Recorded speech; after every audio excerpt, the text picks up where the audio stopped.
Hey there, I'm Jill Allen, and this is Find Your Fierce, the show designed to help you discover your inner strength and unlock an unstoppable mindset that will completely transform how you show up every day. Each week, I will share methods and strategies to inspire you to step into your greatness and live life with purpose. Join me on this journey to becoming fit, fierce, and unstoppable.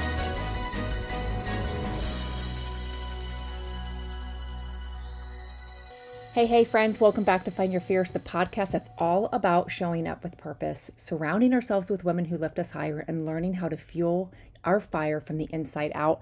I'm your host, Jill Allen, certified strength and conditioning specialist, fitness and mindset coach, and the girl who believes you can thrive without burning yourself out. This is another episode in our special series, Fuel Her Fire, where we unpack the real stuff that affects your energy, your metabolism, your mood, and your hormones. And today we're talking about a sneaky little hormone that I promise is doing way more behind the scenes than you think. It's called cortisol. So if your mornings are a foggy mess or you're crashing hard by, 3 p.m. and your cravings feel like they're driving the bus, you're going to want to stick around. Today's episode is all about cortisol chaos and how stress messes with your hormones and what you can actually do about it. So we're diving into the stress cycle, how food and supplements play a role, caffeine timing, sleep, and just how powerful your daily rhythm really is. But hey, before we dive in, I have to ask if you are struggling with fatigue or inflammation, gut health, or mood swings. I get it. I have been there. I've actually partnered with an amazing wellness line. It's called Bravenly. That's helped me and so many of the women I coach take back control of their health. And it's part of what we do inside the Pivot Challenge. And so it has been totally game changing. And if you are ready to feel like yourself again, please message me and let's get you plugged in. Okay, so let's talk about this cortisol roller coaster that I know that we have all been on, but we have to start from the beginning. So what even causes cortisol to go haywire in the first place?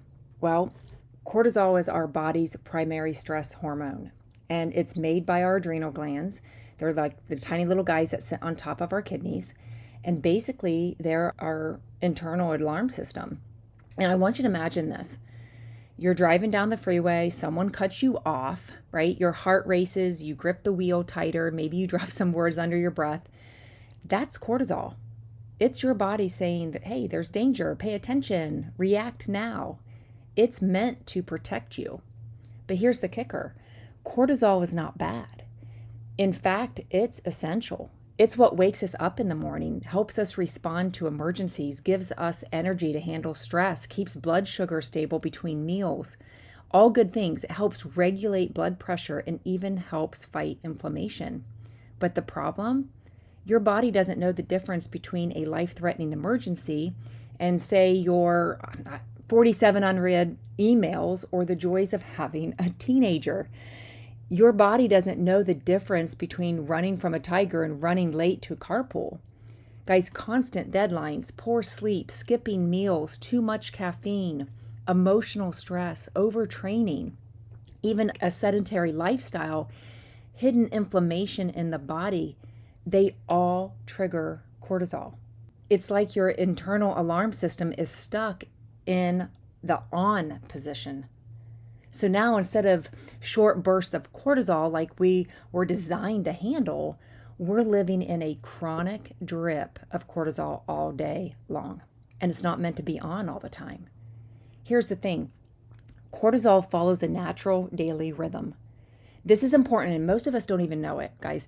Cortisol is supposed to peak in the morning, and it's what helps us wake up and feel alert. And then as the day goes on, it naturally declines and reaches its lowest point at night so you can wind down and sleep. But that only happens if our rhythm isn't being hijacked by stress, caffeine, poor sleep, right? The skipped meals. And when that rhythm gets thrown off, we get symptoms like morning anxiety, afternoon energy crashes, trouble falling asleep. I don't know about you, but waking up wired at 3 a.m. and wondering why, what's going on. The mood swings, the brain fog, the exhaustion that just won't quit. If any of that sounds familiar, guys, it's not in your head, it's in your hormones. And a lot of women don't even realize they're operating outside their natural rhythm because we're so used to surviving. So let me get personal for a second. There was a season in my life where I was doing all the things. You can actually read about it in my book, Set Free. But waking up early to work out, the training clients, taking care of, 5 kids under the age of 8, trying to build a business, saying yes to every request, because that's what we do, right? We keep pushing. But I wasn't sleeping. I was skipping meals, living off Spark and trail mix, and I felt like I was dragging my body through my day. My hair was thinning. I'd wake up at 2:47 a.m. with my heart racing, and still my mind kept spinning, and it was so overloaded. And it turns out I didn't need more hustle. I needed healing. I was in full-blown cortisol chaos, and no amount of cardio, which I was doing plenty of, was going to fix that. So what happens when stress becomes constant and cortisol stays high? Guys, our bodies were never designed for that kind of always-on lifestyle that we're living right now. Every time you scroll through bad news, or you chug caffeine on an empty stomach, run late for a meeting, or skip lunch because you're too busy, your body thinks you're in danger. And so it keeps pumping out cortisol over and over. And that can lead to that increased belly fat, the cravings, especially for sugar and salt, maybe even irregular or painful periods, hair thinning, bloating, digestive issues, poor sleep, fatigue, low libido, thyroid slowdown. You may feel like you're doing all the things and not seeing results. That's because your body is stuck in survival mode. It's protecting you, not trying to punish you. But let's think about it on the flip side. When your body runs in high stress mode for too long, eventually the adrenals get tired, and that's when you move from high cortisol to low cortisol, which is a whole different beast. This is where you feel numb, unmotivated, even depressed. It's hard to get up in the morning, and no amount of coffee helps, and you feel like your tank is on empty 24/7. And guess what? The answer is not to push harder. It's not to do more. It's to start working with your body instead of fighting it.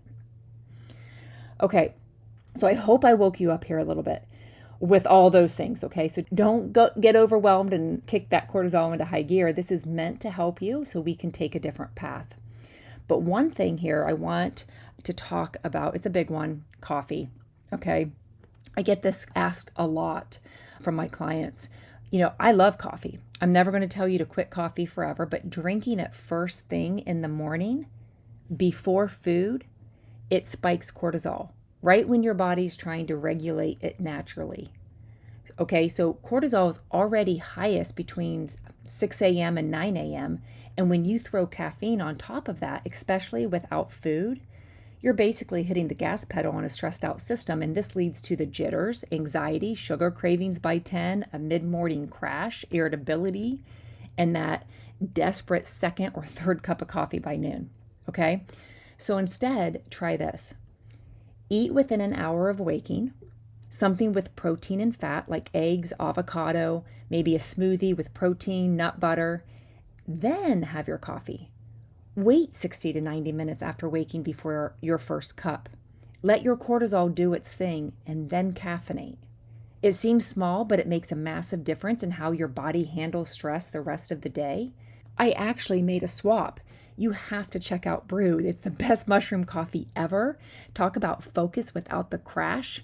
Reach out and I will be sure to help get you some. You will love it. Okay, so now let's talk about the one most underrated cortisol balancers out there. It's called movement, okay? Notice I didn't say exercise like a maniac or grind harder. That's not what your body needs when it's under chronic stress.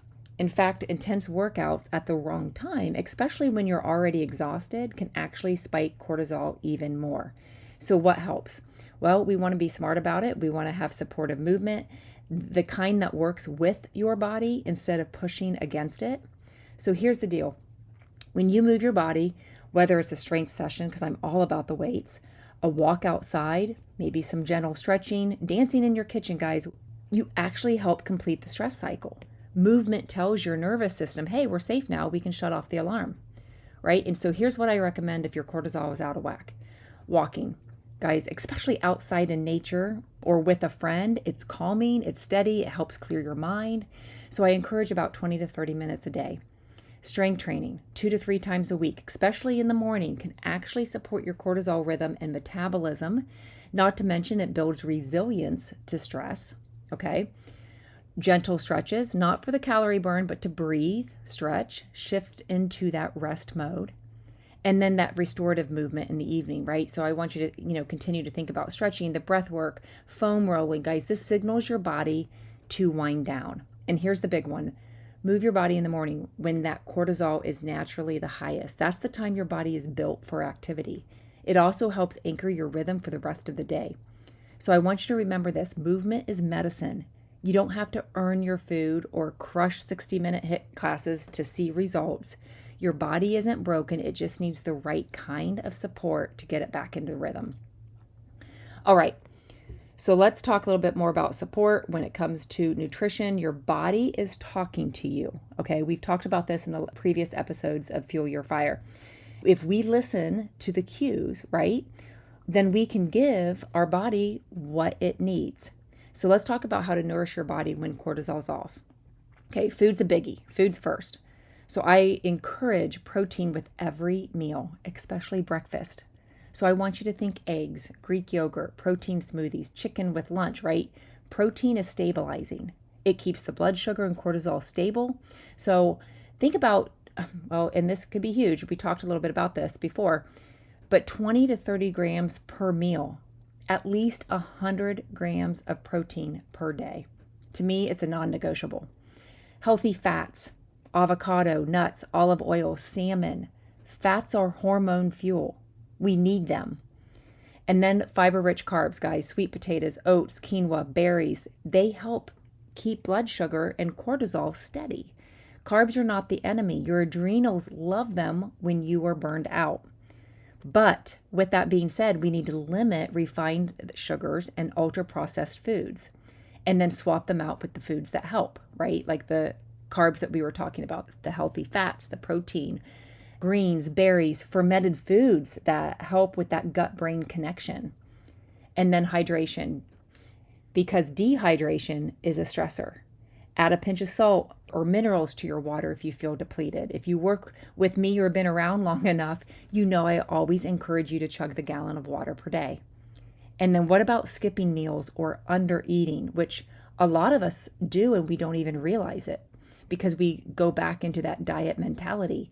That actually spikes cortisol. Our body thinks that we're in danger and it holds on to fat. So we need to make sure that we're eating enough. You're not meant to run on fumes. Okay, so what about supplements? I'm all about supplements.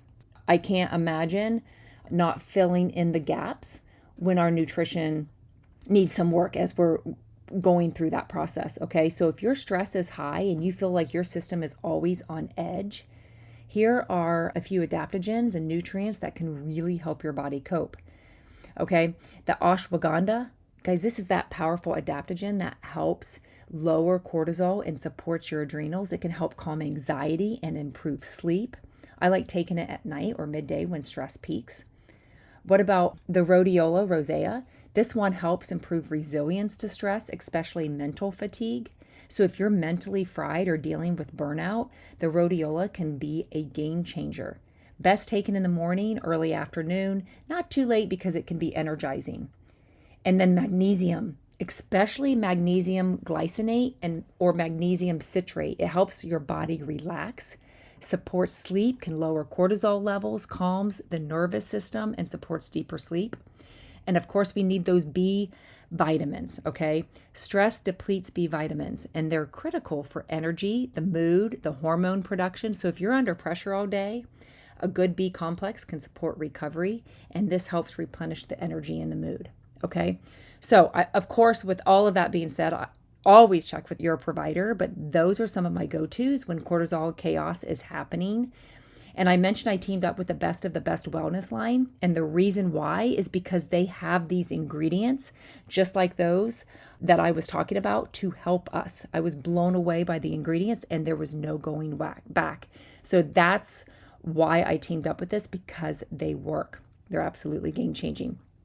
Okay.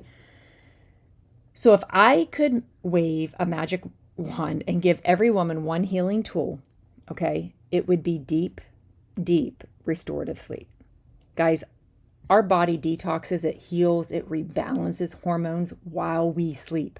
So if we're not sleeping enough, our cortisol stays elevated, our hunger hormones get thrown off, and our metabolism slows down.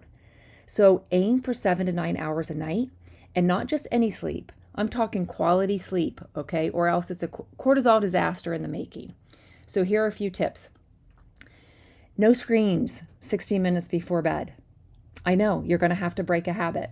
It's crazy, but it's what our bodies need. Keep it cool and dark in our bedroom. I talked a little bit about the magnesium. There's also a product called Drift before bed. I can, again, help set you up with that. Try a wind down habit. Maybe it's stretching, reading, journaling out your stress, breath work. And then, of course, get sunlight in the morning to help reset our cortisol rhythm for the day. So if you fix your sleep, so much else starts falling into place. And when our sleep improves, guess what? Everything else does too. Okay, so let's recap. Cortisol is not the villain, okay? It's our body's built-in alarm system. But when it gets stuck in the on position from too much stress, not enough rest, and the wrong inputs, everything feels off, right? Our mood, our metabolism, motivation. But here's the good news. You are not broken. Your body is talking to you. So what do you do when cortisol is in chaos, right? We don't panic. We don't push harder. We pause, we listen, and we start small. Okay? So here's what you can start doing right now. Eat within an hour of waking with protein and fat. Delay the caffeine 60 to 90 minutes after waking. Get sunlight in the morning. And then support your stress cycle with movement, exercise, breath, and of course, laughter. That is healing as well. And then the adaptogens like ashwagandha or rhodiola, add adapt to your routine, and then prioritize sleep like your life depends on it, because honestly, it does. I hope you get fired up. I know I am. Do not forget to join our free Fit and Fierce Sisterhood. You'll get access to workouts, I think over 500 of them, tools, coaching, and support from women just like you. And hey, and if you're listening to this and thinking, I need something to change, I need help, please reach out. The Pivot Challenge might be your next step. I've partnered up with the best of the best products when it comes to wellness, and I'm seriously obsessed. It's been game-changing for me, and I know it can be for you as well. Reach out. I'll get you started on your own journey. You're not in this alone. I've got you. The wellness tools, the community, the growth, it's bigger than products. It's transformation from the inside out. Come hang out with me on Instagram at fit_and_fierce and tell me all about your wellness goals. I want to hear all about it. Until next time, you are not broken. You are not lazy. You're not too emotional. You're just out of rhythm. And now you know how to get back into sync. It's time to fuel your fire. Be fit, be fierce, be unstoppable. See ya.